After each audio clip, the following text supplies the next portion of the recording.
नमस्ते विद्यार्थी मित्रांनो, व्यवसाय प्रशासन 3 मधील वित्त उत्पादन आणि प्रक्रिया कार्य चा 7वा क्लास यामध्ये उत्पादन व्यवस्थापनाची कार्य या 5व्या प्रकरणामध्ये 5.3.7वा मुद्दा उत्पादन नियंत्रणाची गरज आपण बघणार आहोत। तर यामध्ये सर्वप्रथम आराखड्याच्या अंमलबजावणीसाठी आवश्यक असणारे उत्पादन नियंत्रण असते। तर उत्पादन नियंत्रणाच्या माध्यमातून वस्तूची प्रमाणके आणि प्राप्त होणारे परिणाम यांच्यातील माहिती करून घेतली जात असते। आखलेल्या आराखड्याप्रमाणे कामाची पूर्तता केली जाते किंवा नाही हे त्याद्वारे पाहिले जाते। उत्पादन नियंत्रणात भविष्य काळात त्याचप्रमाणे वर्तमान काळात केल्या जाणाऱ्या ज्या चुका आहेत त्या आधीच लक्षात आल्यामुळे त्यानुसार आराखड्यात योग्य ते बदल घडून आणले जात असतात। 2. मानवी आणि भौतिक स्रोतांचे इष्टतम उपभोगासाठी आवश्यक। त्यामध्ये उत्पादन नियंत्रणामुळे संघटनेतील भौतिक आणि मानवी संसाधनांचा योग्य उपभोग घेतला जात असतो। मानवी संसाधनांमध्ये संघटनेतील उपलब्ध होणारे जे मनुष्यबळ आहे त्यांचा पूर्णपणे समावेश होत असतो, तर भौतिक संसाधनांमध्ये कच्चा माल, यंत्रे, भांडवल इत्यादींचा समावेश केला जातो। उत्पादन नियंत्रणामध्ये कोणत्याही व्यक्तीस कामाशिवाय बसावे लागू नये किंवा काम करण्यास विलंब होऊ नये अशी अपेक्षा केलेली असते।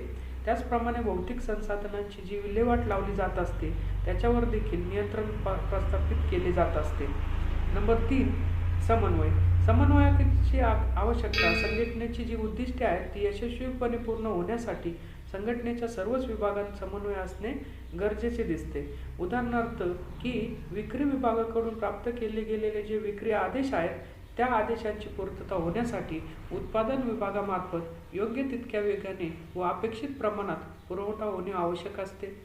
उत्पादन नियंत्रणाच्या माध्यमातून उत्पादन हे पुरेशा प्रमाणात होत आहे किंवा नाही हे पाहणे गरजेचे असते। नंबर 4. निम्न व्यय आणि गुणवत्ता सुधारण्याची गरज। उत्पादन नियंत्रणाच्या माध्यमातून सर्वच संसाधनांचा इष्टतम वापर घडून आणला जात असतो। या उत्पादन नियंत्रणामुळे व्ययात कपात घडून आणण्याचा प्रयत्न केला जात असतो। त्याचप्रमाणे उत्पादनाच्या गुणवत्तेमध्ये सुधारणा घडून आणली जात असते। 5. कार्यक्षमता वाढवण्याच्या दृष्टीने सुधारणा। उत्पादन नियंत्रणाद्वारे उत्पादन विभागाच्या कार्यक्षमतेमध्ये सुधारणा घडून आणली जात असते। यानुसार प्रत्येक व्यक्तीची जी वैयक्तिक प्रगती असते तिचे देखील अवलोकन केले जात असते, ज्यामुळे कर्मचाऱ्यांची जी वैयक्तिक उणीव असेल ती देखील दूर करण्याचा प्रयत्न केला जात असतो। 6. कृतींची पडताळणी करण्यासाठी। उत्पादन नियंत्रणामुळे सर्व अवांछनीय ज्या कृती आहे असे वाटते की जसे की चोरी, भ्रष्टाचार, विलंब, असहकार इत्यादी होणाऱ्या ज्या कृती आहेत त्या कृतींवर नियंत्रण प्रस्थापित केले जात असते। त्यामुळे कच्च्या मालाची सुरक्षितता राखली जात असते, उत्पादन योग्य वेळेत राखले जाते आणि भौतिक संसाधनांत कपात घडून आणली जात असते। तर अशा पद्धतीने उत्पादन नियंत्रणाची गरज 6 मुद्द्यांच्या आधारे आपण सांगू शकतो। त्यानंतर 5.3.8 उत्पादन नियंत्रणाचे घटक। 1 नंबर मार्गनिर्धारण कक्षा। उत्पादन करणाऱ्या यंत्रशाळेमध्ये ग्राहकांकडून आलेल्या प्रत्येक आदेशासाठी मार्गक्रम एका तक्त्यावर आखण्यात येतो। असे तक्ते आणि प्रक्रिया प्रवाह तक्ते यामध्ये बरेचसे साम्य दिसून येते। मार्गक्रमण तक्त्यामध्ये तयार करण्याच्या वस्तूचे पूर्ण वर्णन, उत्पादन प्रक्रियेतील प्रत्येक कृतीचा तपशील, जॉब लावण्यासाठी लागणारा वेळ आणि काम पूर्ण करण्यासाठी लागणारा प्रमाणित वेळ अशी सर्व माहिती दिलेली असते। या तक्त्यावर कोणती यंत्रे वापरायची आणि त्यासाठी काही पर्याय आहेत का याची देखील माहिती दिलेली असते। मार्गक्रम तक्त्यामध्ये उपलब्ध साधन संपत्ती लक्षात घेऊन विविध आदेश पूर्ण करण्याकरिता तसेच इच्छुक प्रक्रिया पूर्ण करण्याकरता लागणारा सर्वोत्तम क्रम निश्चित केला जात असतो। उत्पादन प्रक्रियांचा योग्य क्रम लावून कामाची विभागणी करून हे करणे शक्य होत असते। यामध्ये मार्गक्रम तक्त्यासाठी काही मुद्दे विचारात घ्यावे लागतात, जसे की सर्व यंत्रे पूर्ण क्षमतेने वापरली जाणे, प्रत्येक कार्यकेंद्रावर उत्तम मनुष्यबळ वापरून ही प्रक्रिया पूर्ण करणे, मार्गक्रम कमी खर्चिक आणि जलद गतीने असावे, तक्ता तयार करणारी व्यक्ती सर्व संबंधित प्रक्रियांशी परिचित असणारी असावी।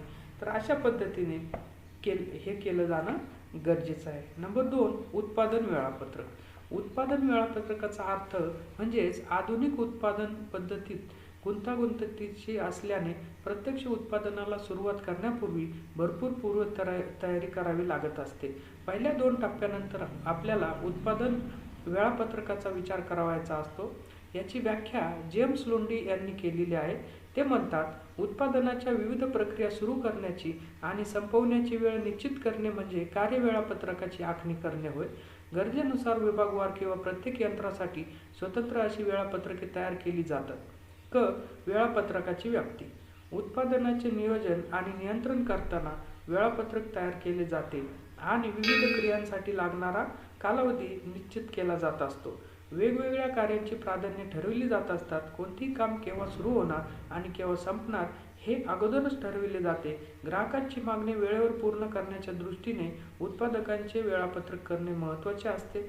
या वेळापत्रकानुसार उत्पादनाला लागणाऱ्या मालाचे आदेश वेळेवर दिले जात असतात. त्यांचा योग्य वेळी स्वीकार करून सुरक्षित संग्रहण करणं योग्य ठरतं. मालाच्या उत्पादनासाठी वापर करून ग्राहकाच्या इच्छेप्रमाणे तयार माल पाठविला जात असतो आणि या सर्व कार्यात एकसूत्रता राखणे वेळापत्रकामुळेच शक्य होत असलेली दिसते. त्यानंतर वेळापत्रक ठरविण्याचे महत्त्व. वेळापत्रक केल्याने उत्पादनाला लागणाऱ्या वस्तू आणि जेव्हा आणि जितक्या प्रमाणात आवश्यक असतात तेव्हा आणि तितक्याच प्रमाणात त्या पुरवल्या जाऊ शकतात. जेव्हा उत्पादन लहान साखळीमधून पूर्ण केले जात असते तेव्हा वेळापत्रक करणे सोयीस्कर असते. लहान गटांची जोडणी वेळेवर पूर्ण झाल्याशिवाय संपूर्ण उत्पादनाची जोडणी वेळेमध्ये करणे शक्य नसलेले दिसते. शिवाय उत्पादनांमध्ये सातत्य राखणे सुद्धा महत्त्वाचे असते. वेळापत्रक केल्याने अनेक अडचणी आपोआपच बाजूला होत असतात. त्यामुळे उत्पादकता वाढते आणि व्यवसायाचे नाव राखले जाते. वेळापत्रक करणे हा नियोजन प्रक्रियेचा महत्त्वाचा भाग असतो. त्यानंतर उत्पादन वेळापत्रकाचे प्रकार व महत्त्व. त्यामध्ये नंबर 1 आहे बृहत वेळापत्रक म्हणजे मास्टर शेड्यूल.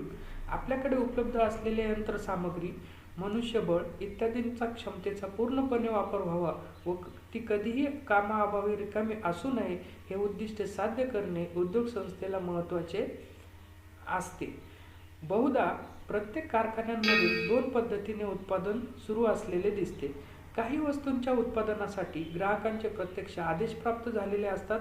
त्यामुळे त्यांना दिलेल्या मुदतीत त्या वस्तूंचे विशिष्ट प्रमाणात उत्पादन करावे लागत असते. त्याचवेळी विक्री विभागाने संभाव्य मागणीचे काही अंदाज व्यक्त केलेले असतात. या अंदाजानुसार मागणीपूर्व उत्पादन करून साठवून ठेवावे लागत असते. अर्थातच असे उत्पादन नियमितपणे सुरू असते. विक्री विभागाच्या मिळालेल्या माहितीच्या आधारावर 2-3 महिन्यांत किती उत्पादन करावे लागेल याचा अंदाज घेतला जात असतो आणि उपलब्ध असलेली उपकरणे, यंत्रे, मनुष्यबळ यांच्या क्षमतेचा विचार केला जात असतो. याच माहितीच्या आधारावर 2-3 महिन्यांसाठी एक सर्वसमावेशक माहिती वेळापत्रक तयार केले जाते. प्रथम ग्राहकांना दिलेल्या आश्वासनानुसार त्यांच्या आदेशांचा प्राधान्यक्रम ठरविला जातो. या सर्व लहान मोठ्या आदेशांचा या वेळापत्रकात समावेश केला जात असतो. साधारणपणे या वेळापत्रकाप्रमाणे आगामी 2-3 महिन्यांमध्ये कारखान्यातील सर्व विभागांचे कामकाज चालावे अशी अपेक्षा सर्वांची असते. एका परिस्थितीनुसार वेळापत्रकात काही फेरफार वेळोवेळी करावयाचे झाल्यास ते बदल सामावून घेण्याची क्षमता या वेळापत्रकात असावी. त्याचवेळी वेळापत्रकातील पुढील काही कार्यक्रम विस्कळीत होणार नाहीत याची खबरदारी घेतली पाहिजे. 2 नंबर कार्यात्मक वेळापत्रक म्हणजेच ऑपरेशनल शेड्यूलिंग. बृहत वेळापत्रकात सोयीनुसार अंशात्मक विभागणी करून अनेक उत्पादन वेळापत्रके तयार होत असतात. प्रत्येक विभागात कोणती उत्पादन प्रक्रिया कोणत्या वेळी सुरू होणार व कोणत्या वेळी केव्हा पूर्ण होणार, उत्पादनाचे तास किती असू शकतील, उत्पादनाचे प्रमाण इत्यादी निर्देश अशा वेळापत्रकात असतात. प्रत्येक यंत्राची व कामगाराची क्षमता, कच्चा माल, सामग्रीची उपलब्धता, विविध उत्पादन क्रिया व त्यांचा क्रम यांच्यातील संभाव्य बिघाड यांच्या दुरुस्तीसाठी लागणारा वेळ इत्यादींचा विचार करून उत्पादन वेळापत्रक तयार केले जात असते. म्हणजेच बृहत वेळापत्रकाची अंमलबजावणी अशा अनेक वेळापत्रकांमधून केली जात असते. अशा प्रकारे वेळापत्रक ही उत्पादन नियंत्रणातील एक महत्त्वाची अवस्था असून उत्पादन योजनेच्या प्रत्यक्ष अंमलबजावणीसाठी ते आवश्यक असते. केवळ वेळापत्रकामुळेच उत्पादनातील सातत्य गती व लयबद्धता टिकून ठेवणे शक्य असते. वेळापत्रकाचा विस्तार एका विशिष्ट कालावधीमध्ये मुख्य प्रक्रियेशिवाय ज्या गौण प्रक्रिया पूर्ण कराव्या लागत असतात त्यात विस्तारित वेळापत्रकात दाखवल्या जातात. याचे फायदे म्हणजेच उत्पादनाचे नियोजन आधीच करता येते, वेळेवर मागणीची पूर्तता करता येते, उत्पादन खर्चामध्ये बचत करता येतो, अडथळ्यांचे निवारण करता येते, कर्मचाऱ्याच्या कार्यक्षमतेमध्ये सुधारणा करता येते आणि शिस्तशीर संयोजन करता येते. क्रमान्वित किंवा यथाक्रम वेळापत्रक हा वेळापत्रकाचा तिसरा प्रकार आहे. यामध्ये उत्पादनात दिल्या जाणाऱ्या ज्या सेवा आहेत त्यांना निश्चित प्रमाणासहित जॉबची जी मालिका आहे त्यानुसार क्रमान्वितपणे निश्चित केली जातात. अर्थ की हे वेळापत्रक हे गृहीत धरले जात असते. 4 नंबरचा मुद्दा शेड्यूलिंग डिव्हायसेस. गॅन चार्ट्स आणि असोसिएटेड शेड्यूलिंग बोर्ड्स ही साधने गेल्या अनेक वर्षापासून मोठ्या प्रमाणात शेड्यूलिंग डिव्हायसेस म्हणून वापरली जात आहेत. गॅन चार्ट हा समजण्यास अत्यंत सोपा असून उत्पादन प्रक्रियेची सध्याची स्थिती काय आहे आणि नियोजित स्थिती कशी असेल हे त्याद्वारे सहज समजून घेता येऊ शकते.